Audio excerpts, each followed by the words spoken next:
Just in the nick of time, the sun is back, everybody, and so is our Michael Collins. Where is Michael out there? Well, you know, we've kind of touted this as a family event, and he's exactly where he should be at the Bicentennial Commons, the family area of Cincinnati, where they're doing a lot of reenactment and a little bit of Tom Sawyer-ism going on there. Michael? Oh, Norma, you stole my thunder. I couldn't believe it. I had no idea that this group of people would be at Sawyer Point. I don't think it was originally named for Tom Sawyer, but there is a Tom Sawyer village here over in the area where the playground where the kids go here at Bicentennial Commons. And we were just kind of hanging out by the old live van here, and look what I ran into. A bunch of Tom Sawyers and a bunch of Becky Thatchers. Now, which ones are the Tom Sawyers? Put your hand up. Oh, okay. I just wanted to clarify that. Let's start over here now. You guys are from Hannibal, Missouri, and this is a contest they hold every year. Explain that. Yes, it's on July 4th, and it starts out with about 65 kids, and they have a process of elimination, and they just eliminate you by speeches and by looks. Test, yeah, looks. The way you look, huh? And what was your speech about? Well, I gave a speech about why I thought I'd make a good Becky Thatcher. Yeah, why? Well, what was the first line? Give me the opening line. Well, because I like to greet people and meet people and that kind of stuff. Yeah. Huh? Okay. And you guys were the winners, huh? This is the Tom Sawyer and Becky Thatcher from Hannibal, Missouri for 1992. What was the secret? How'd you win?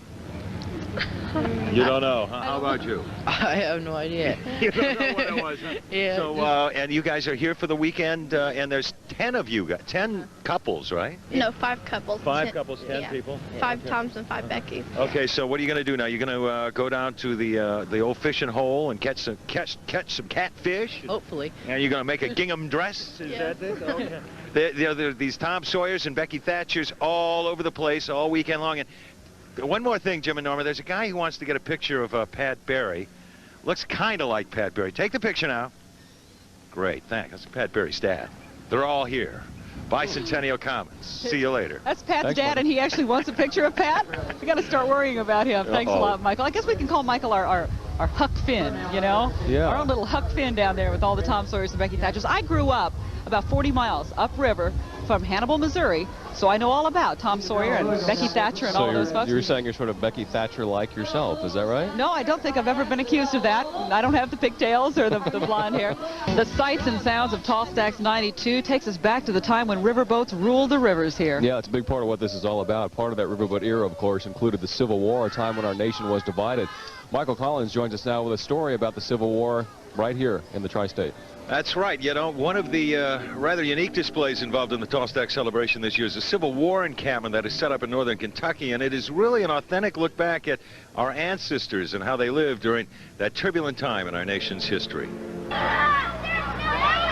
This flagpole is where the lookout station was located for the Newport Barracks. During the Civil War, this area on the Licking River replaced Fort Washington as Cincinnati's main line of defense.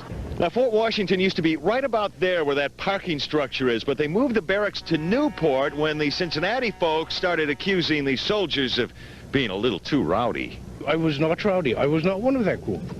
I am not a rowdy person, I'm not. Yeah, you don't drink? I didn't say that. And where the Newport Barracks stood, once again, for this weekend, the Newport Barracks stand. Close to 20 people spent the night here last night, and by Sunday, when camp's torn down, there will be close to 100 here, including ancestors of Civil War veterans who can share family letters from that time in the 1860s.